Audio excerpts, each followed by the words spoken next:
What's up, everybody, and welcome back to another episode of Triple Coverage. I'm one of the co-hosts for the evening, as always, Dilly Dale Fowler, and I got my boys Dre and Lottie with me. How y'all doing tonight, fellas? Good, man. I'm good. Shout out to the Michigan Wolverines, man. Winning me Yeah, some bread. good, excited, ready to talk about some sports. Facts, bro. You know we got some good amount to talk about. Dre kind of course, gave you a little sneak peek about the first topic we're gonna be going into, but we definitely got a lot to discuss. We're gonna have some fun tonight. Y'all tapping in with us. Make sure y'all subscribe to the channel. Also follow us on all our social media platforms as well too. Kick back, join in the comments, chat it up. We're gonna be talking back and forth with y'all as well too as we go through the show and talk about some of these topics as well. So thank y'all for, of course, for tapping in with us. So let's go ahead and start with our first topic. We got Wolv-ERINE the Title. So the Michigan Wolverines win their first national championship since 1989 in a 30-year drought. So how did this title game play out, and what does this win mean for Michigan basketball moving forward? Yeah, I mean, from what I seen with as far as the national title game, it was pretty back and forth. The entire game, I think UConn put up a fairly good fight. Like like they were saying during the broadcast, UConn runs a lot of sets and motions that are just constant movement. And you figured that the bigger Michigan lineup would have kind of had a handle on them and would have been able to just dominate like they had been doing throughout the tournament. But UConn showed that scrappiness that resembles their head coach and kind of fought and clawed their way and kept themselves into the game until late into that second half, where Michigan kind of just took it and ran away with it. But I like what I seen from UConn. I had UConn going in just because I believed in Dan Hurley, believed in the mystique that he had, just believed in him going and doing the back-to-back titles. He kind of just has that lure as one of those great tournament coaches, as one of those great college coaches. So um, I really believe deeply in that, and I feel like it showed in those first in that first half, and then early in the second half, but kind of waned away there late in the second half too, where they just tended to pull away. Um, Shout out to Michigan. I mean, they have pro athletes all over the court. Even some football player bodies out there on the field playing basketball. You see, there was hella defense played that night on both ends of the court. You see blocks raining off the glass. You see guys' bodies crashing to the ground. No fouls being called, no flagrants. I liked how that game was played. Actually, it was very physical. It was a resemblance of a real national title game. They let a lot of things go. You see a guy out there fighting. Lexenberg, is that his name? Last name? You see him out there hampered with the injured knee, still fighting for a national title, biting his jersey, scrapping and clawing with his boys. So it had all the signs of a great and historic national title game. You see the Mullins kid hitting threes. He didn't hit any late. He was 0 for 8 during the game, still feeding them. Good shooter shoot. So you see him knock one down late in the first half. So they're playing through the senior caravan, right? He gets to take the last shot. He misses it short, but I think it had all the storylines of the makings of a great game, and it kind of lived up to the billing. Other than that, just a game winner or late coming down to a late game winner shot, Michigan kind of took it and ran it away like they had been doing, and people had predicted them to do. But I love what I seen from UConn. I love the heart from them, but like I had to say, I mean, you got to take your hats off to them, the Michigan Wolverines. They got Dusty Make, some boys out there that can really hoop out there. Um, like I'm talking about great. Since the Fab Five, for real. I mean, you remember they did on that little run with Trey Burke, but they never really won. They didn't. I don't think they did. They ever win that national title? No, they didn't win that national title, right? So yeah. I mean, it's hats off to Michigan, man. It took a long time for them to get there. They did it in football. Now they did it in basketball. They are literally at the top of the college sports world, where they weren't used to reside for a long time. So shout out to the Michigan Wolverines. Um, yeah. Like Lonnie said, shout out to the Michigan Wolverines. If I recall correctly, I think they said something along the lines that the entire starting five was fresh off the transfer portal. So hats off to them. Even the Yexel Lindeborg interview that he had with Jalen Rose. He basically said that there's no star on this team. He was like, any given night, somebody else can, have that night. And last night it showed that uh Lindeborg he was struggling. And what's his name? Cordeo. Yeah, Cadeo. He basically took over and Cadeau. he Cadeau, yeah. He took over and he led the boys, and I think he ended up winning the award for, was it best player in the game or something like that, or whatever that award is that they get or whatever. Hmm. He ended up getting that. Um, Dusty May is just a hell of a coach. Um, so I mean, he was a hell of a coach when he was at Florida Atlantic. He got them to the Final Four. I want to say that was that 2023 that they were in the Final Four, Florida Atlantic. Hell of a coach. Came in, took over for Juwan Howard, who basically created a mess at Michigan. Because I think they think the year Dusty May came in and took over, I think they had only won like 8 games or something like that. So, um, yeah, hats off to the Michigan Wolverines. Again, they helped my pockets for sure. When I did my bracket, I pretty much had them all along winning it all against UConn. I hate to see my guy Dan Hurley go out like that. I'm a big Dan Hurley fan. That's my type of coach that I would want running my organization, coaching my organization. I just like the way he coaches. They just fell short. I mean, they almost played like a perfect defensive game on Michigan to the point to where I think Michigan from the field was shot 38%. But I mean, they just didn't have enough offense um, on UConn because I think UConn shot 31%. So they'll be back next year. I'm pretty sure we'll see Michigan back as well. We'll probably see Dan Hurley and Dusty May coaching against each other moving forward. But it was a good national championship. I watched it from start to finish. A lot of people don't like defensive games. I personally thought that the way Michigan handled Arizona, I thought that Michigan might run away with this one against UConn, just based off of how I seen UConn, struggle against Duke and stuff. So, um, but yeah, like I said, shout out to the Michigan Wolverines and shout out to UConn as well. And I'm pretty sure we'll be seeing both of these teams close to national championships and Final Fours moving forward in the near future. Yeah, regardless of what people think or what's their opinion about the game, if it wasn't as entertaining because the points wasn't flying or things like that, it's still always good to see both sides of the ball playing great defense and you continue to fight through that. And Michigan Wolverines, they fought a little bit harder. And like you said, shout out to the coach because he got those boys ready and prepared.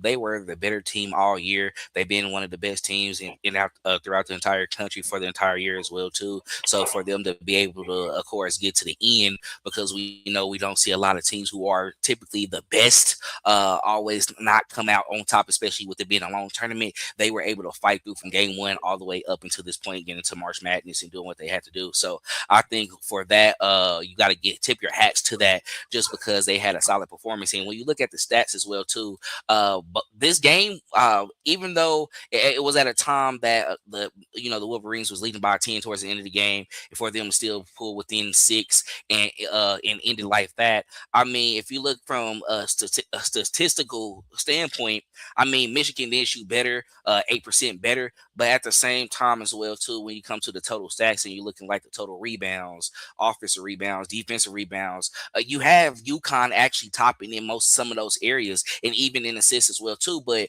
one key thing when you see at it, both sides had 10 turnovers as well. So it looks like the turnovers within this game, and when watching it as well too, it affected UConn a little bit more because, like we said, the shots wasn't going in the first part of the game, but they still had that fight being led by Dan Hurley. You always going to be, of course, within striking distance. So even though we know Michigan did well against Arizona, right, and they're a great team, you still have a team who has been fighting hard and has been pushing through, And they're not just going to even give up in this particular moment as well, too, because guess what? They're ready to say that, hey, they doubted us the whole time and we was able to pull through and get the win and get the W and win the national championship.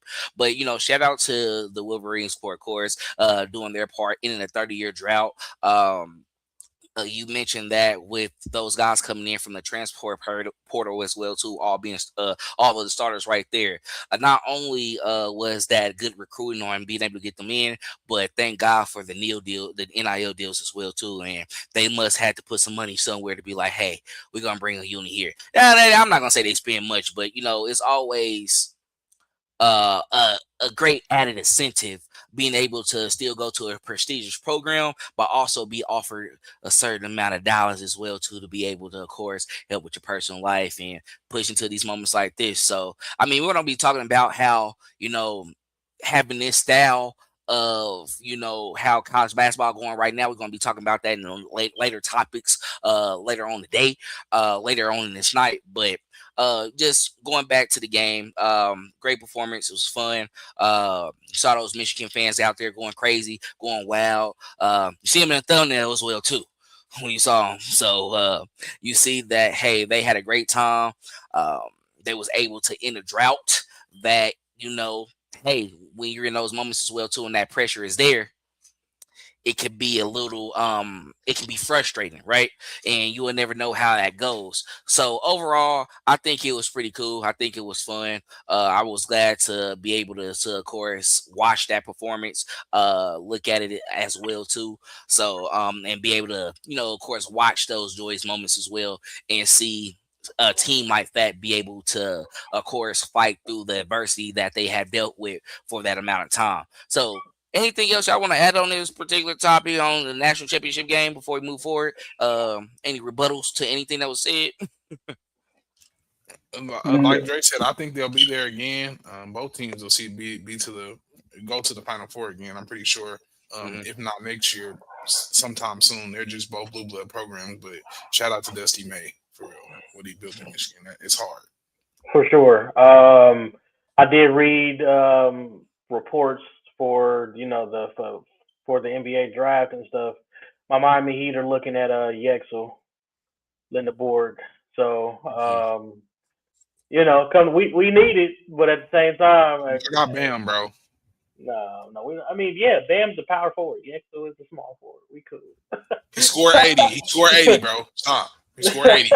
You got your Michael Jordan. So oh man, here we go, man. Joshua Michael Jordan is crazy. That's cool though. I mean, Dwayne Wade they never did it, and Jimmy Butler they never did it. So we cool. But Jimmy Butler willed y'all to the finals, and they all got championships. That's crazy. Except for Jimmy Butler. But yeah. So we need more help. But yeah, I like him coming to the Miami Heat though for sure. So. All right. So moving on to our next topic, we got Lake Show on life support. So Luka Doncic is out with the grade 2 hamstring strain, and Austin Reaves is sidelined with the oblique injury as well too. Both expected to miss the rest of the regular season with their playoff status up in the air, no 6-7. But how much does this hurt the Lakers heading into the playoffs? And can LeBron James at 41 step up as the number one options and hold things down until they return? He better step up, because if he don't, I don't know what they're gonna do. You can't ask his son to step up, so you gotta do something. I hate this for him, but I mean he went out against one of the top seeds in the West, which is the reigning champions, which is the Thunder. So it's kind of like you lost him in the battle while you were kind of in the heated battle. So it's kind of like, where else would you rather lost him at, right? It's like, it's not a playoff game, but at least it wasn't Tuesday night against the Pelicans. But you never want to lose a player. You never want players to go down. But I think it is going to take some world-class defense and world-class offense from LeBron, especially at his older age that he's at right now. I think they may be asking a lot of them, but it is guys still like DeAndre Ayton is there. You got some younger players that can kind of step up. Don't say it like that. They went and got him for a reason. What Shaq and him always say, the Lakers ain't got no center. The Lakers ain't got no center. Now they finally got a center, and now Dre want to make that face. But DeAndre so Ayton. you got to rely on other players. He gonna need help. He So if averaging he 12 can't, points. so that he gonna have to do something more than that. Because Luka is walking 30 pieces gone. So Yeah. you got to do something, and then you got 15, 20 coming out the bit. Well, coming with Austin Reaves plus them assists or whatever else he got going on. So Bron Austin is gonna Reaves have to averaging supplement. He can, 23. and he can't. And Bron is not even in the 20s. I don't think right now. I think he might be in the Yeah, team. he's 21. 21, right over, just right above 20. So I just think it's gonna take a world class effort for sure. What seed are the Lakers sitting at currently? They're sitting at 5th. Okay, so they straight. They're gonna get in. Just get them guys back nursed up to health as soon as possible I see because him at number 4. Just saying, just one well, up. They might be. I They think might be. above the 4th. Rockets. I think because they 50-28 and Rockets 49-29. yeah, Yeah. get them back soon as possible, as soon as you can because it ain't gonna be good going up against some teams like AE, your KDs, the Rockets, your Timberwolves, your Oklahoma City. You're gonna have to at least have 2 major weapons to overcome any of those teams. So just try and nurse him back to health as soon as possible because Bron is good, but he only good for probably a couple games. Okay. Especially at that age. So somebody else is going to have one of them games. So we're gonna need somebody. Um, all they can. Their best hope is honestly that they at least get Austin Reeves back. At least maybe game 3. Because right now, if the playoffs started right now, the Lakers will play. They will host the Houston Rockets in the first round. And I mean, I just don't think that they'd have enough. To me, JJ Redick is a hell of a coach. The Houston Rockets are a hell of they're like one of the best defenses in the Western Conference outside of the Oklahoma City Thunder, defensive wise. So I think that yeah. Hey, LeBron, hey man, I don't know, man. 41. I mean, he might be able to turn back the clock. I mean, we got to understand that LeBron. He been low key chilling all season. I mean, he only averaging 20 a game, 21 a game. So, and he hasn't really played. He hasn't played as many. He didn't play a lot of games this year though. Well, he hasn't missed a lot of games, I should say. Or has he? I don't know. I don't really pay attention to the Lakers like that because I'm not really that much of a Lakers fan. Um, but um, but I don't know. I think they'll be fine. But they just got to hope for Luka or Austin Reeves to come back at least game 3. And the way these injuries are, I don't think that's going to happen. So it is quite possible that they might get one. Brian might get a 1 in LA. My boy Lonnie, he brought up DeAndre Ayton. I don't know, man. He might go to. I don't know, man. I think he not even averaging a rebound a game. Not a rebound, 10 rebounds. I think he might be. I don't even want to look at DeAndre Ayton right now. It's just I was never high on him to begin with, coming out of college, and it was a reason why the Phoenix Sun gave up on him. But it is what it is. Their best bet is to hope that, like I said, Luka or Austin Reeves come back at some point, game 3, maybe. He's averaging 12 and 8. So he's not even giving you double-digit rebounds. Probably some a game, of course, but not on a consistent basis. But at the same time, I don't think it takes away from the point that he was making on that, just off the fact that at LeBron's age, somebody needs to come in and help. Yeah, And, you're going to be asking too much when I'm looking at the players as well, too. I was like, oh, Lord. they are really dependent on Luka, LeBron at times doing what he does when he can provide at certain games, and and Austin Reeves as well too.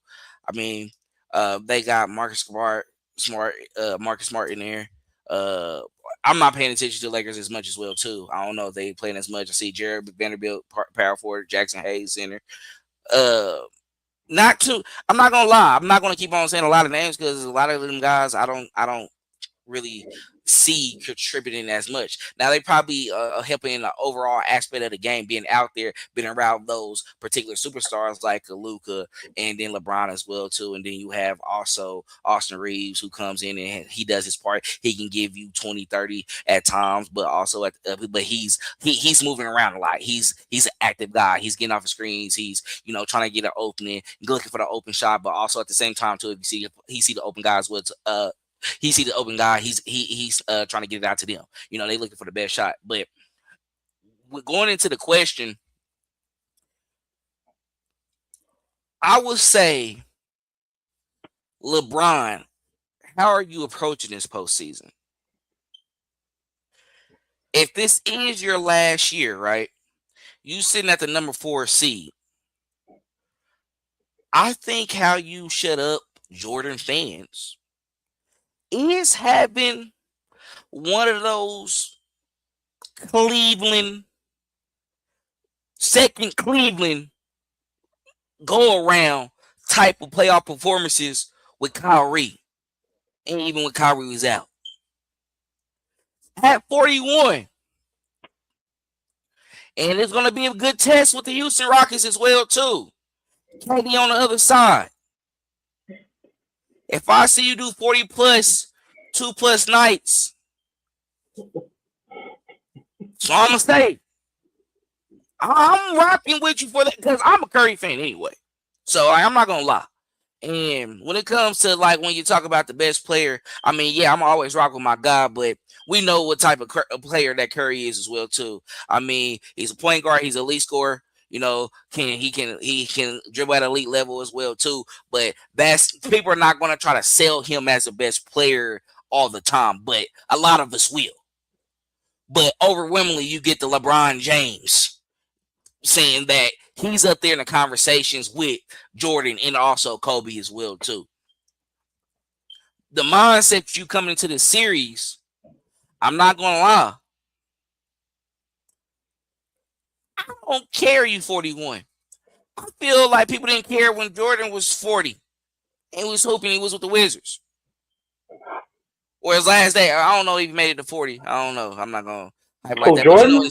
I think he made it to. Yeah, he made it to 4. Okay, just make sure. So when he got into his last days, you know what I'm saying, with the Wizards, playing with Lou and them, you know what I'm saying? You say he was just out there going through the motions, give you those performances where people are coming out for his last games. I mean, MJ made the All-Star game. Yeah, he made the All-Star game. He had a solid year. He was doing his part, but they playoffs this year, I don't know if they made it or was they they got in, they got knocked out. I don't even think they had a horrible record. I don't even think they had a horrible record. That was almost 30 years ago. Oh, yeah, that is, bro. Hold on, let me look. You got me about to look because I remember watching the games with my pops. So, because I was young and that was around 03, right? Oh yeah, 01, 03, 02. Did they make it? No, I remember that they made the playoffs. Was he on the team with Gilbert Arenas? Was Gilbert Arenas drafted already to that team? He retired at 38.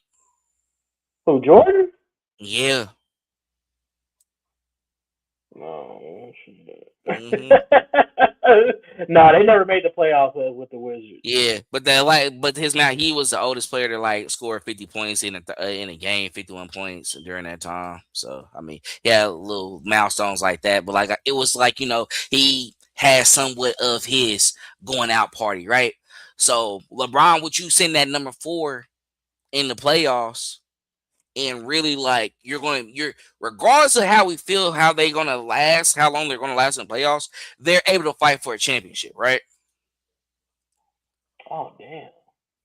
He had they had Charles Hmm. Oakley, Tyronn Lue, Christian Leitner, Jared Jeffries, Larry Hughes, Brendan Haywood, Kwame Brown. I was Them just niggas was gassing, probably the bro. oldest team in the league. Bro, Not then. They was young though. I mean, hold on. Larry Hughes wasn't that old. It was some old ass niggas Tyronn Lue names wasn't old at either. least. That's an old dude. Yeah, it Mm, wasn't old, man. yeah, it wasn't that.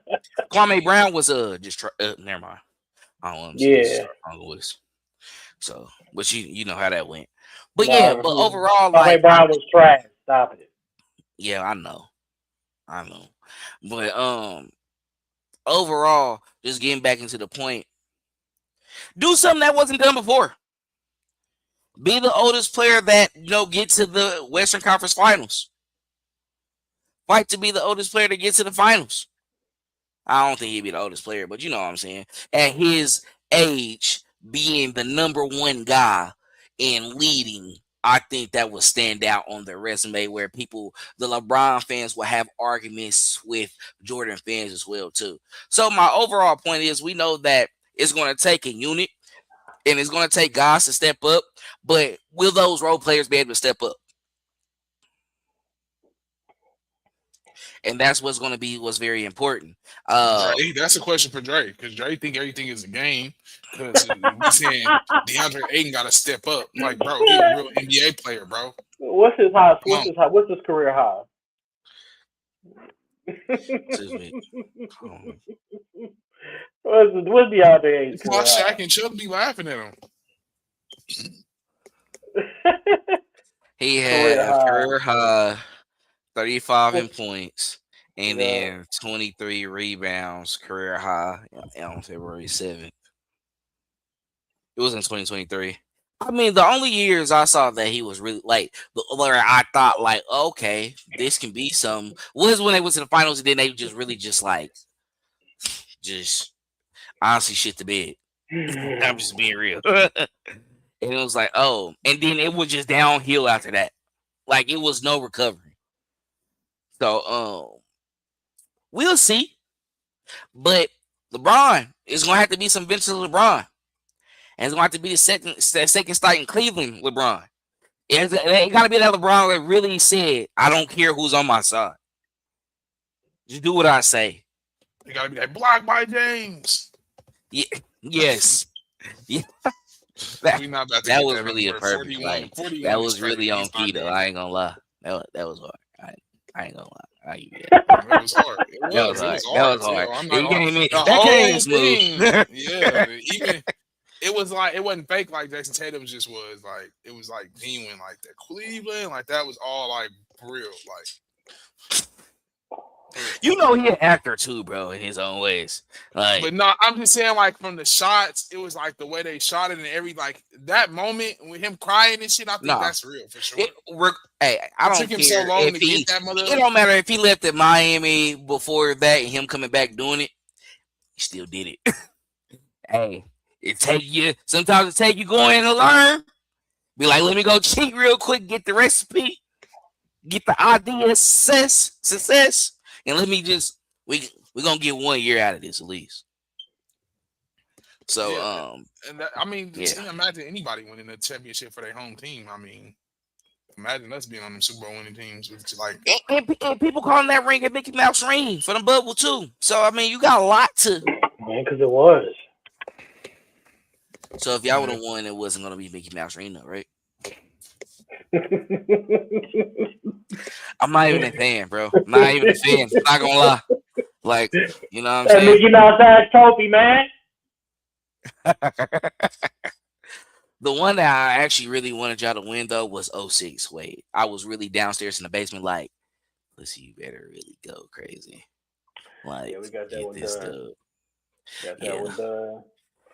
Fat Hood Shaq.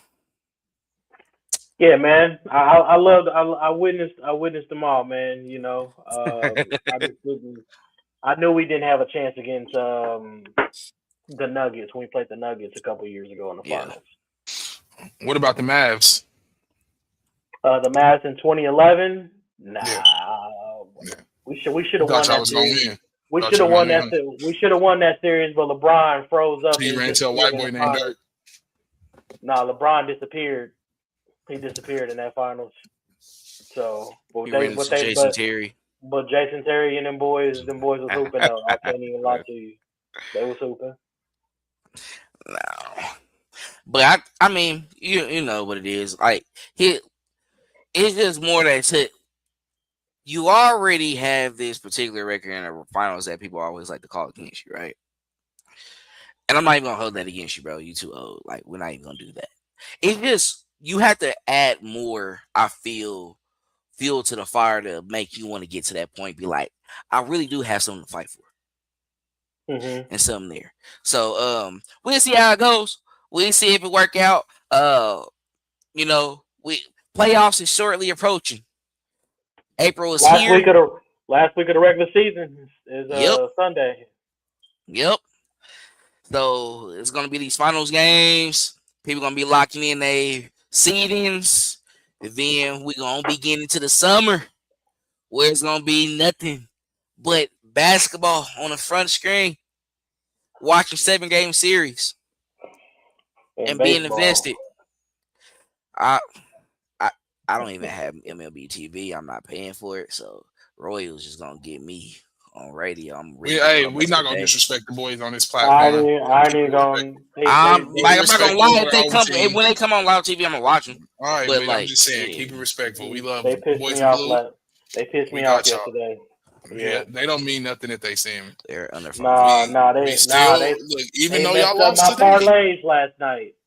even though y'all lost today, 1-2, we still are here for y'all, Booties. bro. Even though we are a platform of many sports, we do have love for the boys in blue. Man, they know we prepared. I don't care. We got the main teams. We just talk to y'all about everybody else. We want to. Y'all just here. Honestly, just tapping in. Man, we do appreciate y'all tapping in though with us for sure. Comment in the chat. I swear we will put you on the screen. We will have a good time. We'll do Yeah. all of this and that. And whoop de woo and boom boom. Nah, but subscribe to the YouTube channel for real.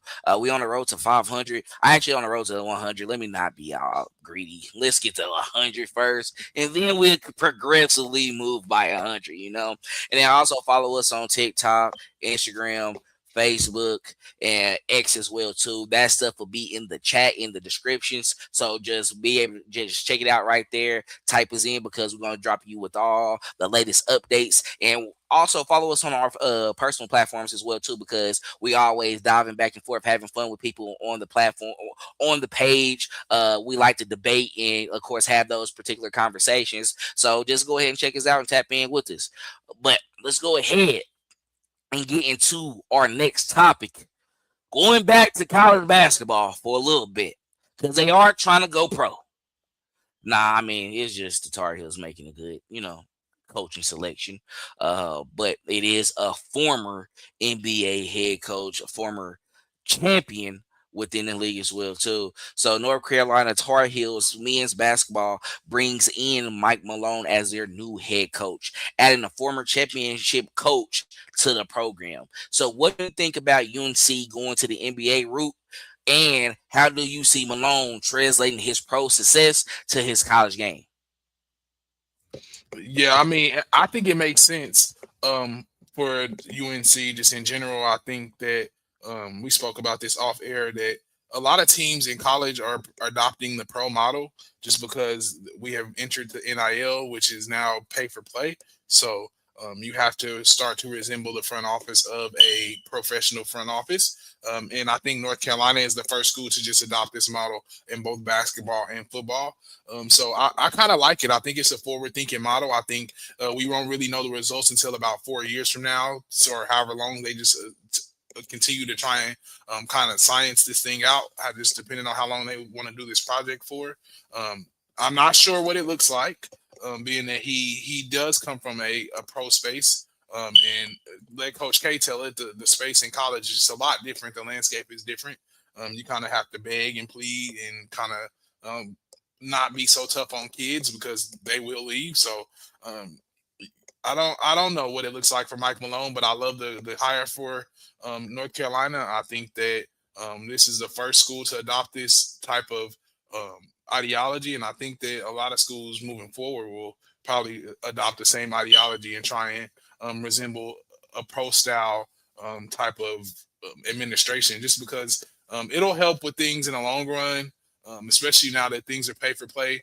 You have to be able to adjust with the times, just like any other company or business, right?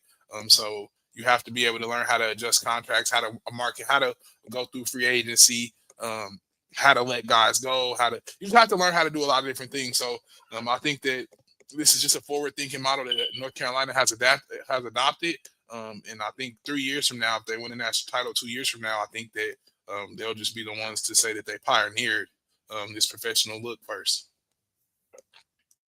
Yeah. I don't think that they're going to do much. I get what Lonnie's saying. They're trying to go the professional route. They're trying to. I think they were having a conversation.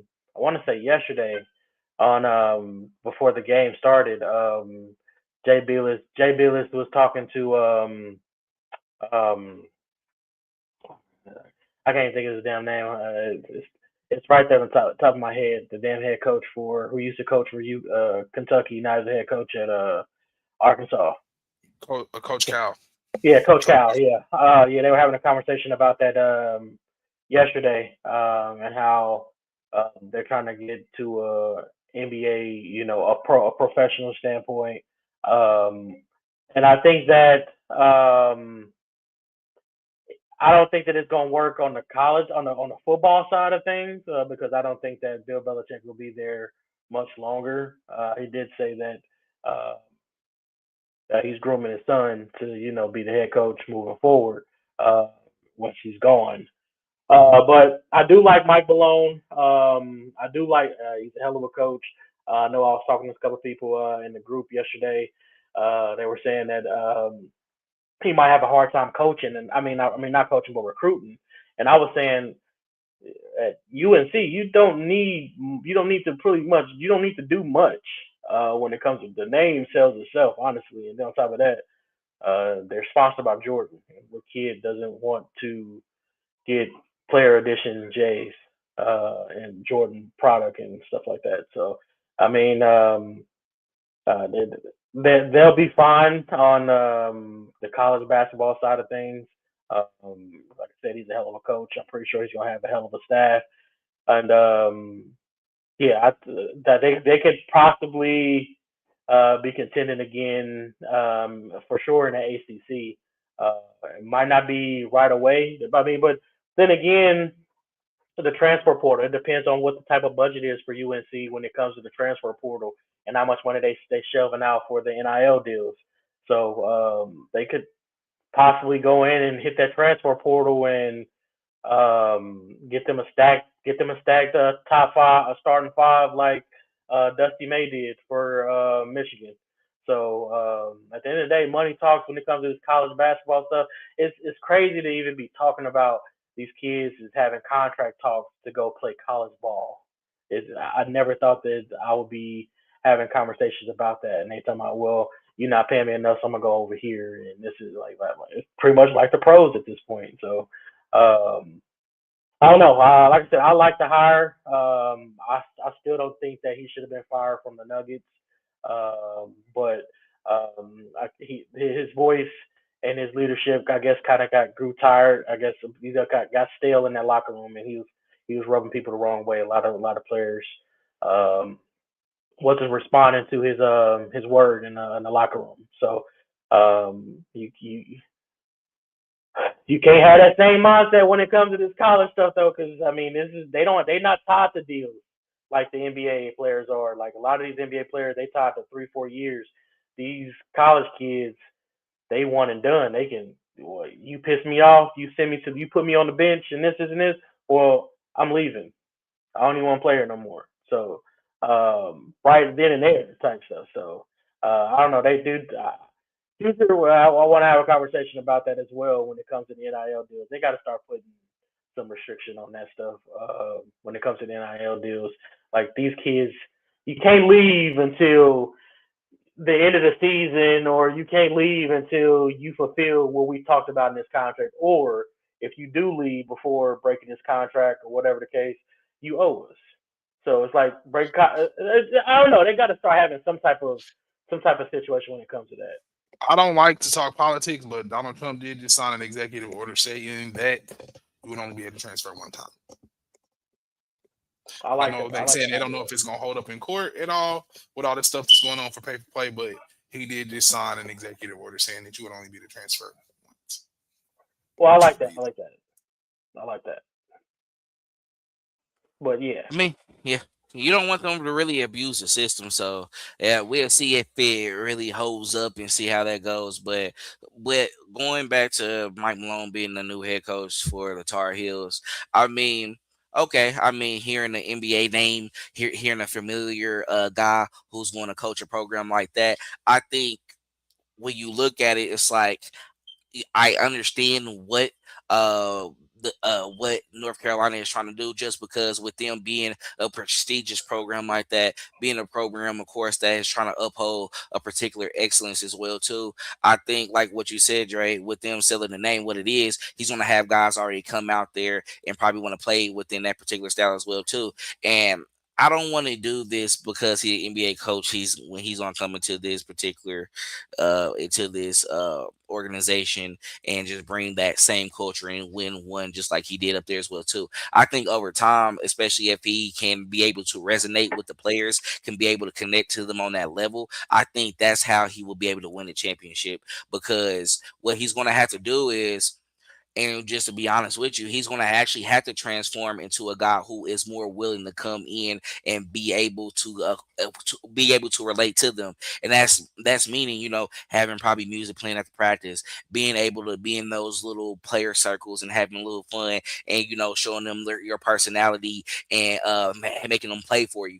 Because when you come into this particular industry, this particular game, you're operating with 17, 18-year olds up until maybe 21, 22, because of if they're that good, they're gone by 20, right? So when you look at it from that particular perspective, they have young minds. So what you have to do is, while you're also teaching them about how to go about life, you have to have that fun as well too. You have to be able to let them be free and make their mistakes as well.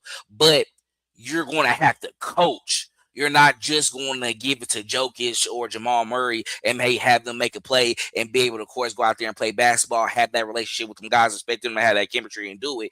They need to understand the fundamentals. They need to be able to, of course, come up, set a pick, run that play, have a guy sit once they come up, go across, be in the back end hoop, get an easy bucket. That's what it is. You got to have that particular substance, because once they get into that game, that's when it all comes together, because the coach is not really talking that much at that point. They're there as a figure. They're there to really call timeouts at the appropriate time. They're supposedly really just making sure, like, hey, while you're deep into the game, how I feel, yeah, you're gonna come over here. We're gonna do the X's and O's. We're gonna come out here when we come out onto the floor, and what we're gonna do, we're gonna run this play. But as that goes on, you're going back and forth. This is not like the NFL where he's going back to the huddle. They about to pass the ball in and they going up court.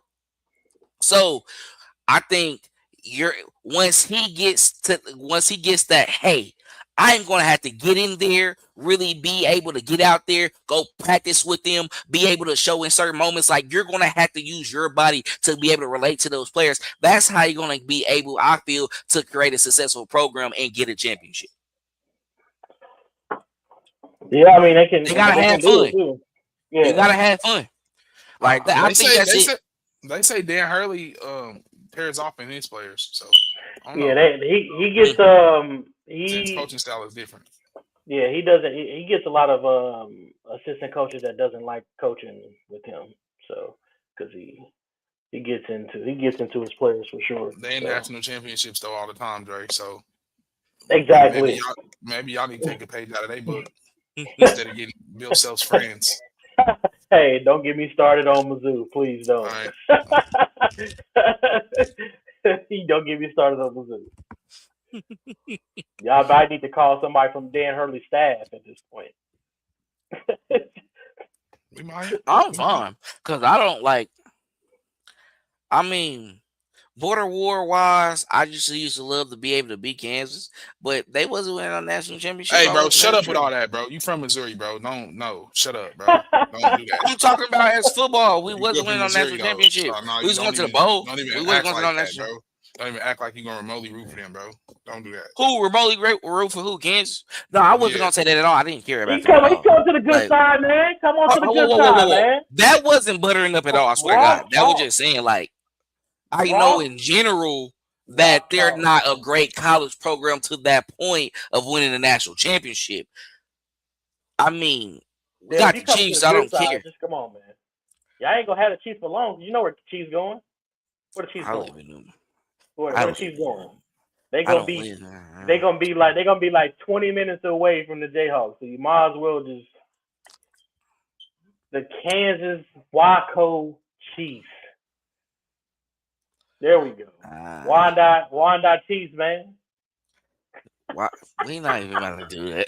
Like I was like, you're like what? Hey Like yo, you man. had me over here really like. I mean, you can hype up Kansas to do what you want. I don't care. I don't care. I've Hey been man. when I come back, I'm just gonna be glad that they're just still in within striking distance, and I can just be able to be around.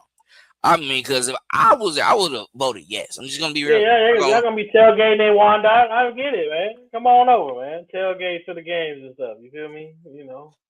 oh God, I'm watching the games at home. We just let y'all know what this is the real. This is really what it's like. Y'all grew up in Missouri or Kansas, y'all know for real. For all the viewers, like we don't. that's why we It's low like key oil got and running water. 3 more before we go though, so I cannot be tripping because shit, once Pat gone too, they be but. And then we can chill. And then like when I get old, it's like, yeah, I probably start rooting before I die. You know what I mean? The viewers That's really gonna be like crazy. they Now really I'm just tripping over state. Yeah, we really be tripping in Missouri. We not playing. We don't play. They They trying to they take really everything. go. They really just dirty over there. They want to take everything, do everything we do. Man, y'all got the KC current, bro. Y'all They be want to alright. be us for years. Y'all got the KC current. Want to be Kansas City, Missouri is crazy. it is very I That's get it crazy. though. I get it. Get it. Nah, but anything else y'all want to say on this topic before we go ahead and get into our last topic? No sir. No sir. All right, we got hometown chicken.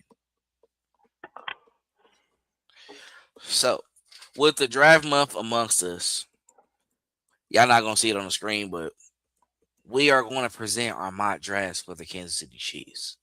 All right, so we were just having fun. I'm not gonna lie, a lot of it probably best available, what it is, seeing what we can get. But let's go ahead and start it off. So y'all can go ahead and kick it off. Just read through them. We can just talk about it. Honestly, yeah, just read through them. We'll just talk about each one.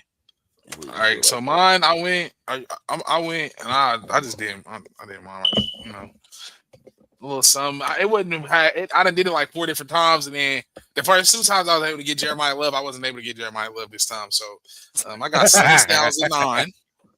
I got Christian Miller, the D tackle out of Georgia. I got him at 29. Avion Terrell Mm-hmm. had to slip a corner in there for sure. So I got, and the only reason I went Sonny Styles is because they say a linebacker. They said you can. He like one of them. Like he He gonna. really liked that. Yeah. Yeah. So like we He really going. We liked that. not faking on no. I don't know. I'm not let Dre and speak for themselves, but we going. I'm going best player available. We not playing. All right. Mm-hmm. Not playing. We taking whoever. If that mean it's a tackle up there, we taking them. It's not at 9. We're not doing that at 9. But we're if we got somebody available after 9 that is good and certified, they're off the board. I'm letting y'all know right now. We're not doing none of that digging for gold. None of that. Zero. We're taking the best thing. So then I got Avion Terrell. I went corner again at 74 and got Julian Neal out of Arkansas. Yeah. Then at 109, even though I don't think this guy is gonna be there, because if he's there at 109, I think the Chiefs definitely do that. I think the Chiefs do it if he's there at 40. I got Zachariah Branch. I know people are like, we need a running back backup. We need a wide receiver. I think Zachariah Branch is both. I watched him in both USC and I watched him at Georgia. He's a scat kind of type of receiver, same type of make as Tyreek Hill. I told him we got another Kadarius Toney for sure, but nobody would hear that. But he basically was like, that's who he was. I mean, he wasn't Kadarius Toney. He was better than Kadarius Toney, playing with Lincoln Riley at USC and then playing with Kirby Smart down there at Georgia. He was a playmaker for sure. So I think that was just a surefire pick at 109. And then I went another corner, Devin Moore out of Florida at God damn. 148. We got to reload the secondary. There's nobody in the secondary. Good. Who's in your secondary? Who's playing corner for the Chiefs? Actually, nobody. So, and then I went offense, and then I went tackle at 169. I think if it's any of the tackles left out there on the board, I think all we can do is try and secure that spot even more than what it already is. And then I went with a backup tight end at 176, Daquan Wright, out of Ole Miss. I got to actually watch him a little bit at Ole Miss on their playoff run. Bigger body guy, more kind of like an inline guy, but I think he has the ability to catch the ball. He's coming from a passing offense, so he definitely has the ability to stand up and play that wide receiver type role. And then I got an offensive guard, Jeremiah Wright, with 210, just kind of, like I said, shoring up that line and making sure that we have all those pieces filled. What if something goes left for Kings and Sumas here? We don't want to say it does. He was absolutely wonderful, but we can always just make sure we got some security on both sides of that line. So I went ahead and got Jeremiah Wright. So that's my draft. I got a B overall. Yeah. Where the hell did my draft go? Y'all already know who I got at number one. I've been saying it. Since I want to say about November, December of last year. Cornell Tate is a Kansas City Chief, in my opinion. Um, I like that. I just like what my guy can do. A lot of people say that. A lot of people say Jordan Tyson. I've seen people say Jordan Tyson with the Chiefs' first pick, but I just can't. I think Peter Schrager said Jordan Tyson with the Chiefs' number one pick at number 9. I personally, I've always been against drafting players with injury history, and that's definitely Jordan Tyson for sure. We're basically, I don't know. He's had too many injuries, and he scares me. So not at number 9. Um, but so yeah, that's why I went Cornell Tate. Jordan Tyson is probably more skilled and more athletic than Cornell Tate, but Cornell Tate is clearly more durable, and to me, he got better hands and he a better route runner. So, and then at the 29th pick, I picked Keldrick Falk. Why is my thing acting like this? He's an edge. I got us going edge with the 29th pick. I kind of got us addressing the defense. The next 2 picks, Kendrick Falk out of Auburn. We definitely need that on the edge. We definitely gotta address that side. Address that side of the ball. We got to start putting more pressure on the quarterbacks. That also helps out the secondary, and we're gonna have pretty much a young secondary this upcoming season. So the more pressure we get on the quarterback, that actually helps out our secondary. We can't have quarterbacks back there being able to tie their shoes and do whatever back there because our secondary is gonna be young. So at 40, I got us getting McNeil Warren out of Toledo, a safety. We clearly need safety help.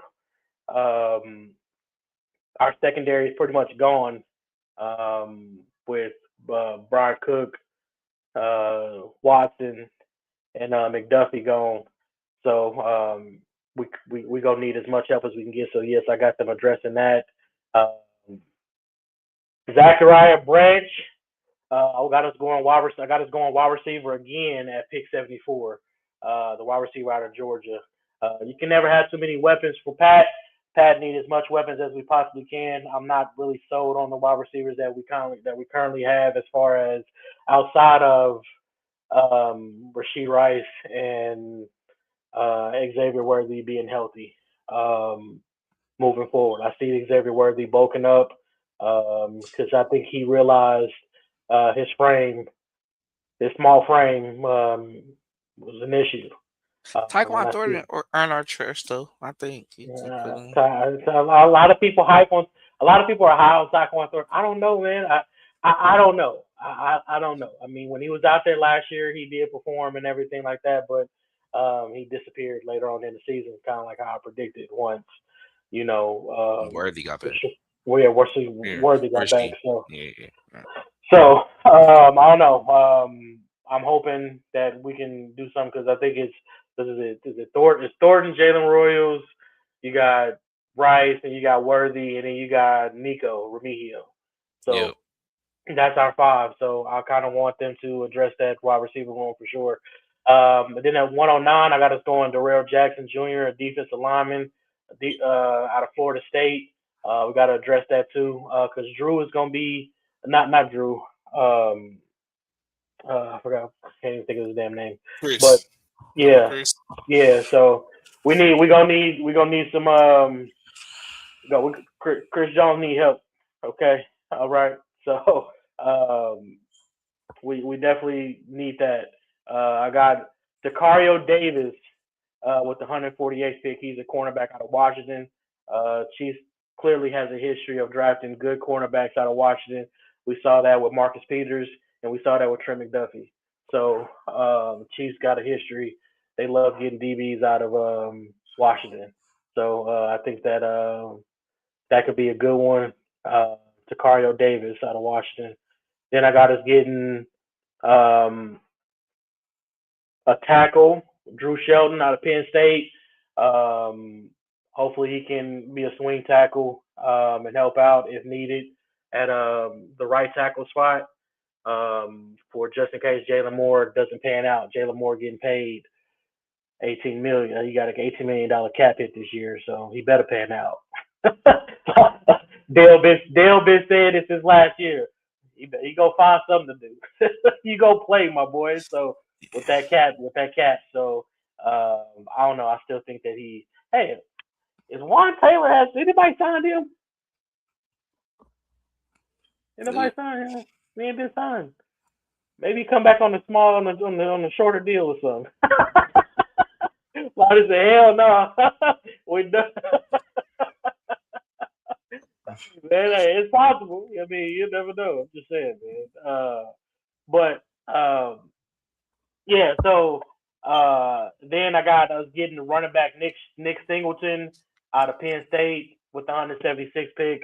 We kind of need to bulk up that room as well. I think he's a good running back.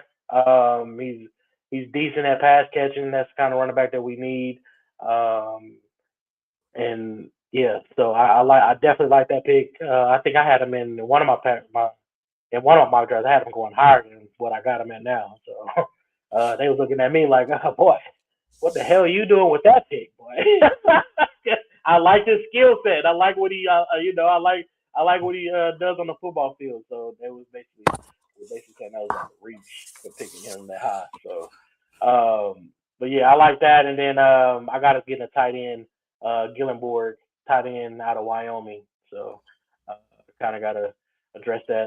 I did see a couple people speaking of tight ends.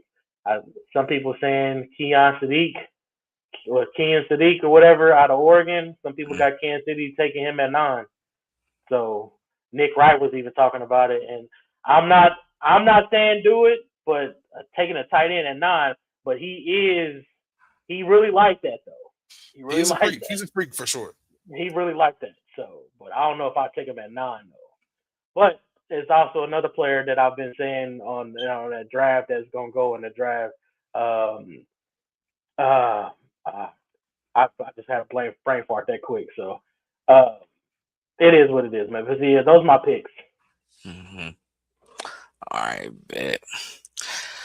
So all right. So for mine at number 9, So I went with Sonny Styles. Reason why I went with him, of course, because we need some elite pass rusher, someone who's a freak of nature who can go out there. We can put him where we need. He's just going to be one of one of the best players on the defensive side of the ball, along with giving Chris Jones tremendous help, and also at least giving George Karlaftis one-on-one opportunities at times too, to where we can see how that bull rush go and see him fight through some things and get those sacks as well too. We're gonna have a young secondary, so it's gonna be very important. Uh, at 29, I had Colton Hood. Got an A- for that one. I mean, he didn't get a lot of picks or nothing like that, but he had a pretty decent amount of DBUs in the last 2 seasons with Tennessee. So that was a solid pickup, of course, with Trent McDuffie, Jalen Watson, Joshua Williams, all them guys leaving. We need that help, like you're alluding to, Lonnie. So I definitely understand.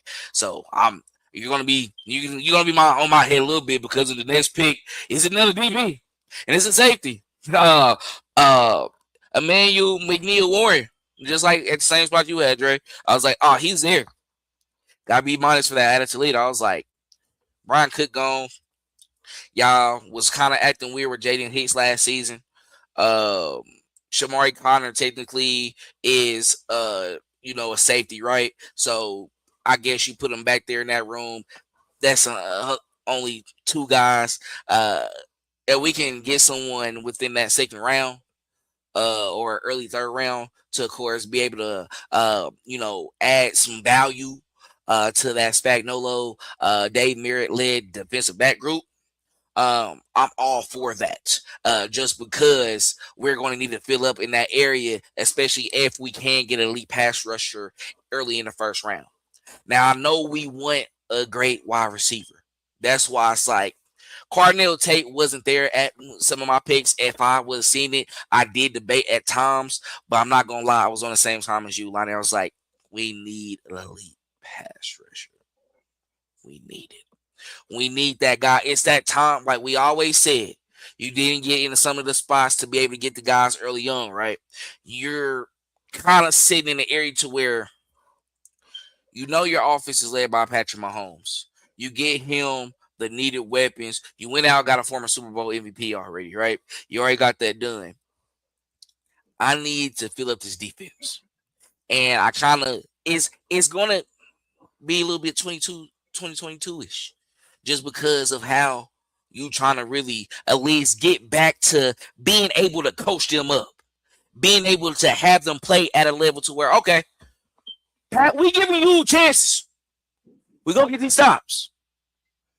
Now, is it the same as previous years? I'm not saying that, but we're gonna see how the year go on. Pick 74. Hey, then stop. Cornerback DeAndre Bonds. Indiana. Got A for that. That's self-explanatory. Hey, it's looking, if you get Sonny Styles hey, because you already paid George, so we gotta deal with it. You went got Tonga, and then you got Norman Lott you got from second round last year. You got 3 D tackles, and then you also got Gelati as well too. So I mean, we had to go get that other guy that can go after the passer, right? All right, got on both sides, and you can work within that defensive tackles that you got. All right, set it up in your head. We gotta go crazy, DB. Got to. Now I understand. I think Dre went off on somebody earlier. Was like, yeah, we can't do 2 DBs in the first round. Definitely got that. I mean, I no, yeah, we had to get it either pass because I was like, I ain't gonna lie. I just want them to explain it. That's all. Like, explain to me like the thought process behind it. Because it's depending. So, because I'm not gonna lie, was times that Caleb Downs was there. I was just thirsty for that pass rusher. I mean, if Caleb Downs is there. That's what I'm saying. It was like that Caleb Downs is there, and I think you did see Cardinal. I was like, okay, I'm gonna go with Caleb. I'm gonna go with Downs. So that's gonna make you think what you're gonna do with pick 29. I feel like depending on the edge rusher it is, you might have to go another good corner, like if you got Colton Hood out there again at 29, just because we know that group is going to be limited because we don't even know if we're going after a Cam Jordan. Cam Jordan might not even come until after the draft. We're going to have to see how that go. Because You if you think do get you a want pass, Cam Jordan? I take a vet. I can take him on a vet on I wouldn't mind. some who was it on some Carlos Dunlap, T Sizzle. T Terrell Sizzle. Suggs. Okay. Hmm. I mean, because if you're getting that elite pass rusher, right, Cam at least be able to come in when I was just thinking about certain packages as well too, because I was like, okay, or if you are able to do that, and then looking at the defensive tackles, say if we was to get defense like the defensive tackle even early on as well too, do you have that access to where if Tonga out there or if Norman Locke, because we gotta see what, because he had his flashes, but you know where he was at with the system he's in, Dre, you end up being right on that particular part. However, the talent is there though, and how that Mhm. talent is, how it's set up in those particular sets, we could probably make something work. That's why DB is going to be very important. That's why I think I went after like Cole Hood, Emmanuel, McNeil Warren, and then D'Angelo Pons after that, because I was like, let's go ahead, shore it up. Brian Cook gone. You're two questionable safeties in already. Nah, we need somebody to come in there and compete. We need somebody to come in here who can probably be like, nah, this is my spot.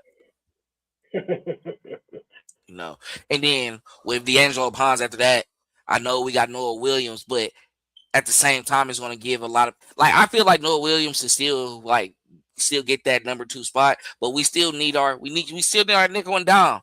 We want all dogs out there. Man, We they need to want go that. get We want Sneed. DBU. Go get Sneed again. But I think it's post draft. I think they're going to see where it's at. Is it worth the reunion? Because say if they do get that wide receiver, is it worth the reunion for Tyreek? Yeah. I think he still is. Put him I in the think slot. because you still got 7 receivers. Put him in the slot. So I get it. At number 109, I went old tackle. I'm not gonna lie, I went Austin Barber.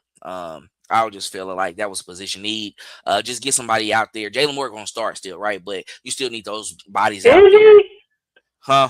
Is he? He got to. Sorry, you already know I'm saying it. He got to. That's why Juwan had to go. Cap hit was gonna be as low. They went out and did that because I don't know. Maybe they thought if Simmons was there, maybe they thought, okay, Simmons is a dog. But Jalen Moore, if he's what we really feel like he was with the 49ers when he had his starts, we're going to let him play this season. Just, Josh Simmons just, of course, just really went all out and dog, and got that position. He just went MIA in the middle of the season. But when beginning to be back, I feel like that's not going to happen. He ain't going to have to be in the game. At 148, another C plus because the last one C plus as well. So I got Kevin Coleman Jr., wide receiver. It's like, all right, go ahead, see if I can grab one, get a guy out there, be able to go out there and compete. Because I feel with Rashid Rice not having that situation, and now he's not injured, gonna be ready for the start of the season. I'm okay with the wide receiver 1 train, and I will still ride it. And Xavier Worthy wide receiver 2. So like, if everybody out there healthy, and then you got Travis Kelsey out there as well too. And then you got Kenneth Walker out there running back, and you have your line that you feel set up because if you go back and look at the pressure rates, all that, it wasn't really as horrible, and they can give him time. I think you can make plays. Those post draft moves are going to be very important with the Tyreek Hill if he's potentially back, right? So let's go. Okay, so let's open a lot up. And then you went out there after you got Kenneth Walker. You went out there and got Amari Demarcado from the Cardinals, guy who's very explosive as well too. That's why I wouldn't be surprised if they almost was able to get Mike Washington Jr. I think in the fourth. I was like, I did get him in one of my drafts. because I was like, He was there. beat out, bro. Because that, when you think about it, we do have all got like, I mean, I know the worries that we do have with Kenneth Walker, but we know he can run that ball. He can run a rock. He's able. He's a He's playmaker. explosive That, for I sure. Yeah. think that's at the end of the day, they was like, we need to get that. We saw what happened with Damian Williams. You gotta be able to do it with him. I mean, honestly, I believe, not to cut you off or anything like that. I think Are you? that was probably, since he's been signed to Kansas City, when we signed him when free agency opened last month, I believe that they've probably been having him train on pass catches.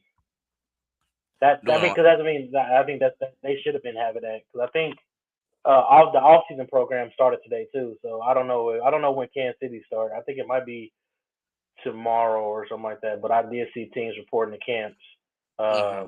to facilities today though. Yep. So yeah, he probably out there. So I mean, they probably getting a lot of work in early on, and we know what they doing as well too. So that's gonna He be might good. hate EB right now. You know Huh? EB though. I said he might be hating EB right now. You know EB probably, yeah. Well, shit, he gonna get him off his high horse. I don't think he on no high horse though. He good, ready to go. I think he ready to go out there and compete. And, I think they ready to see Pat out there sooner or later as well too. So he got to keep on working and getting to that point. But yeah, after that I got at 169. I did Sam Roche, tight end out of Stanford. B minus after that. We need to fill a guy in that particular spot. I think we still got some guys that we drafted as well too that we had potential hope for. Um, who? Because we got Trav back, Noah Gray, of course. Who was Buddy, the third one? Tillman, Uh, tight end. yeah, I think the dude from TCU that tore yeah. his ACL. Mm-hmm. That young dude. Yeah, tore his Let ACL me 2 years see. ago. I'm mad because I remember. You talking about Wiley? Yeah, Yeah, yeah, Wiley. yeah. So I mean, with having that out there, you know that the Chiefs like to have at least a good solid four tight ends. Um, we know everyone is not going to just be on Trav level, but Noah Gray is just a great contributor. And that third guy, of course, if you can have those moments where you have a couple good plays, I think that's going to really work out.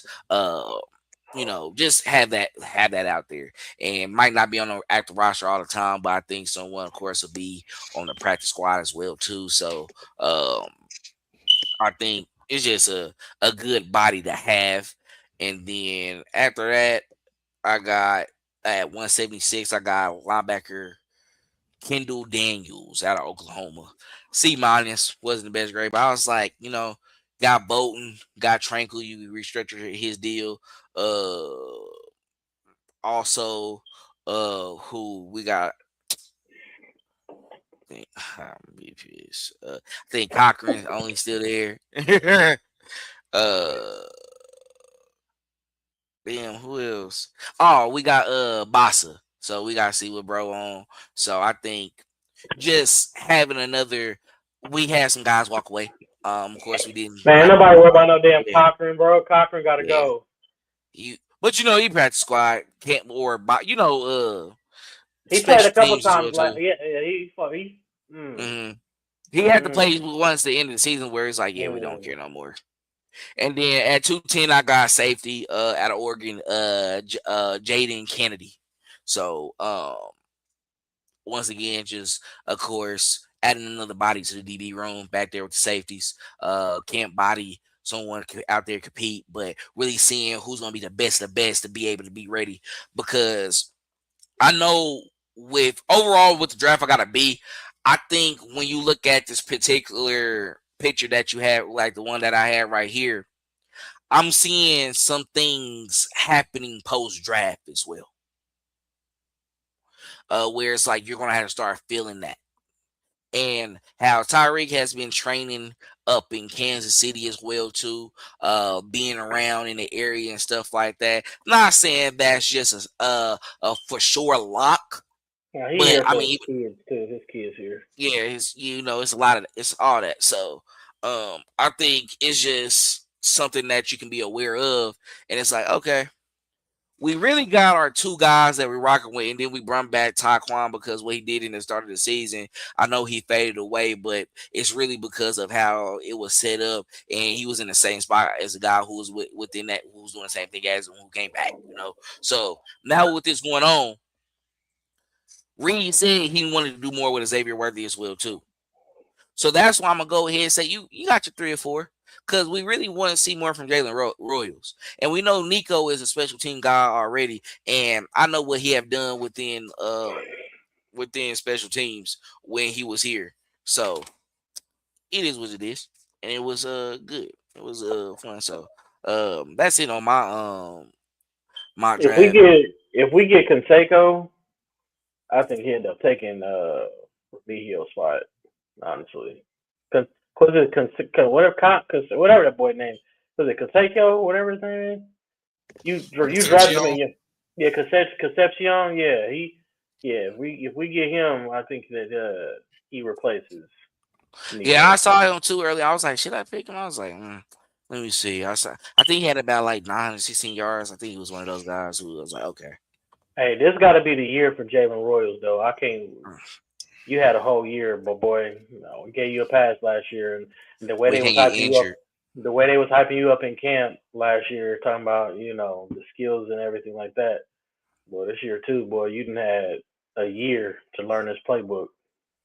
Yeah, and he can't get injured. He's gonna have to have a healthy camp, and he's gonna have to, of course, lock in that because I think even with the 5 that we have, you still want to add veteran presence. You're gonna start filling those spots. Like how we like to rock with the offense as well too.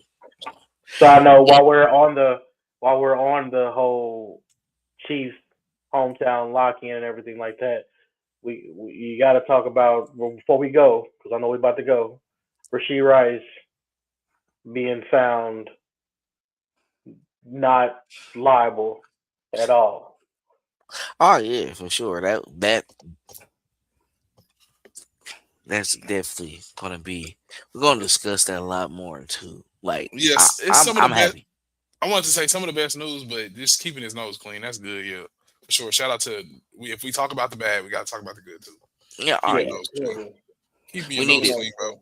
That's your he best he bet. needed he needs to have this type of year because he needs to be able to of course produce, and he's going to have to really, if he wants that JSN money, he's going to have about 1,600 yards. I'm sorry. oh yeah, bro. Yeah, the JSN money is over ended last year, so we're not even Mhm. gonna That, start talking about that. We're just gonna keep it yeah. at keep your nose clean because that second Exactly. contract is like in You're gonna question. have to have one of Period. them Like, years. You're gonna have to have one of your yeah, like it's like your offensive player of the year with Pat type shit. yeah. He Really gonna have like Even that if you do extent. that, you probably still looking at a Tyreek Hill come That back three. for It's the gonna be. It's gonna have extension. to be. It's gonna have to be like a It's gonna three discount. year. It's Yeah, gonna have to be like a 3 year, $80 million deal, $85 million deal with yeah. him. It's not gonna be nothing fat crazy. I that'd mean, be I'm cool for though. real. I mean, just they're not gonna trust you. Like with that much money, I don't see them doing that. That's a big investment. Do So you have like, the We saw. same? We saw what he did with his rookie deal. like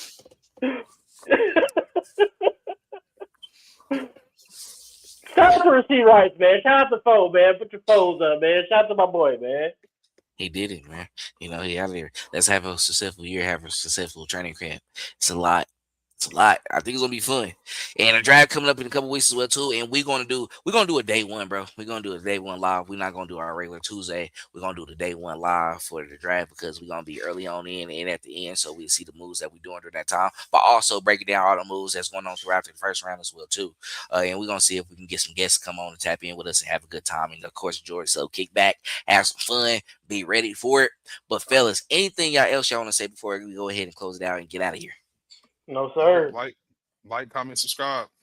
Yes, sir.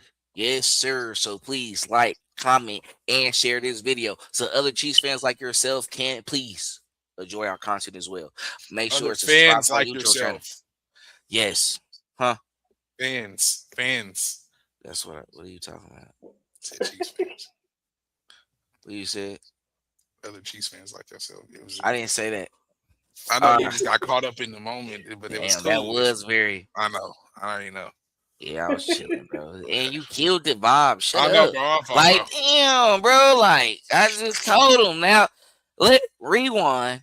All right, now, please subscribe though, for real, for real. We're on the road to 100 subscribers. We're definitely trying to get there. And follow us on all our social media platforms as well too. It's in the description, so make sure to check that out and tap in with us and show us some love. Follow us on all our personal platforms as well too. We like to come in, talk with y'all guys, and have a good time and enjoy. Follow us. We'll follow y'all back as well too. Show some love. We got y'all. But you know how we like to do it. All facts, no fluff. We'll see y'all on the next episode.